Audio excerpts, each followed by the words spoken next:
when we're living with unresolved relational trauma, there's this phrase that often speaks quietly or not so quietly inside us, and I've experienced it myself for so many years, and many of my clients have as well, and it's just this feeling of what is wrong with me and why am I experiencing like this? And it usually comes up in a relational way. So we might feel it in the context of our close relationships, whether they're romantic or family or friends, and we may also feel it at work. But there's this inherent feeling like something is actually wrong or flawed inside us, and that perhaps we're separate or different from everybody else. So there's this feeling of maybe not fitting in or isolation that comes with it.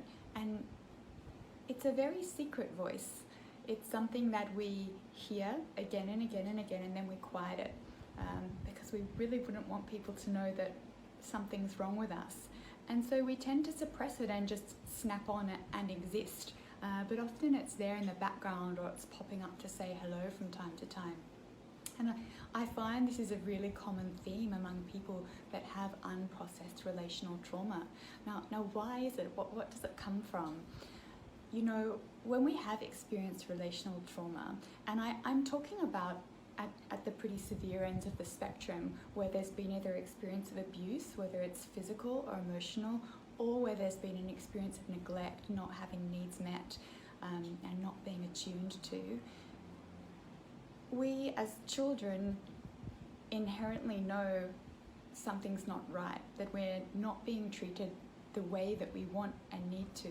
But as children, you know, we're very unformed little beings, and our psyches don't have the conscious awareness or the integration that they can afford to have as adults. And so when someone in our life, usually a parent or an attachment figure, is treating us in a less than beautiful and loving way, all we know is I'm not getting the love and the care that I need. And that must be because I'm inherently bad and there's something wrong with me. And so it's all the way back there that we develop this organizing principle that something's wrong with us. And often we start to move through the world with this, I guess, organizing principle of truth inside us and at play. And I think it can be really hard. And certainly in my process of trying to recover from all of this and evolve, it's something that I've had to work deeply with and to figure out, actually there's nothing wrong with me or you, and there never was, but something was wrong in the dynamic and in the lack of safety and the lack of relating.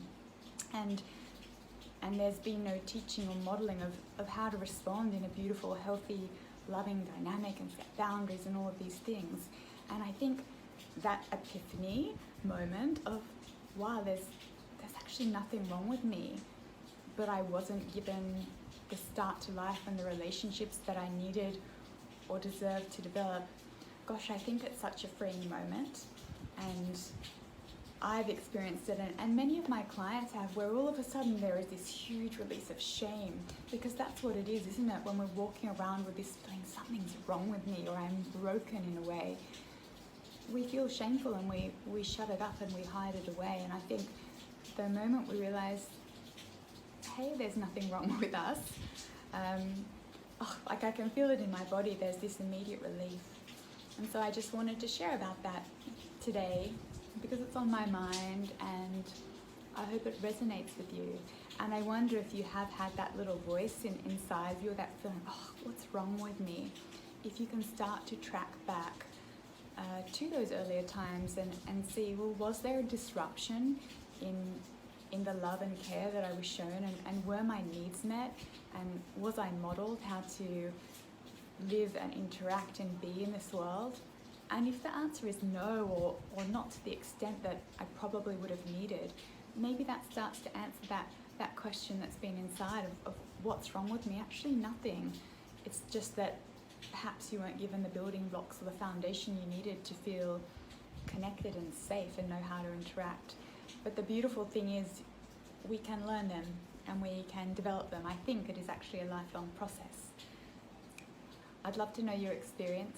For me, I'm still learning more and more. There's nothing wrong with me, there's nothing wrong with you.